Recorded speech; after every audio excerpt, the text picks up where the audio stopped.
मला वाटतं त्यांनी मोठ्या साहेबांवर आदरणीय हिंदू सम्राट बाळासाहेब ठाकरेंवर टीका करणं हे कितपत योग्य आहे हे त्यांना जनता सांगेलच. कदाचित आता वरिष्ठ त्यांच्या पक्षामध्ये राहिले नाहीत, ज्यांना माझ्या आजोबांबद्दल आपुलकी होती किंवा शिवसेनेबद्दल आपुलकी होती, नाहीतर त्यांनी पक्ष फोडू दिला नसता. पण एक महत्त्वाचं आहे, जेव्हा जावेद मियांदाद मातोश्री इथे आले होते, मी देखील तिथे होतो आणि तिथे मला हे आठवतं की माझ्या आजोबांनी ठणकावून सांगितलं होतं की जोपर्यंत पाकिस्तानमधून अतिरेकी हमले थांबत नाहीत तोपर्यंत आम्ही क्रिकेट तुमच्याबरोबर खेळू शकत नाही. हे ठणकून सांगण्याची हिंमत माझ्या आजोबांमध्ये होती. मातोश्रीमध्ये येऊन त्यांनी सांगितलं होतं. पण दुसरीकडे आपण पाहतोय कोणीतरी जाऊन नवाज शरीफचा केक कापून केक खाऊन आले होते आणि बिर्याणी खाऊन आले होते.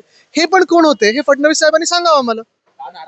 आणि दुर्दैव हे आज की जे सांगतात की आमच्या रगोरगोमध्ये सिंदूर आहे, जे आता सिंदूर ऑपरेशन सिंदूर बिहारमध्ये निवडणुकांमध्ये राजकीय दृष्टिकोनातून वापरतील, तेच लोक आपण पाहत आहेत की त्यांनी आता परवानगी दिली बीसीसीआयला जाऊन तिथे क्रिकेट खेळण्यासाठी.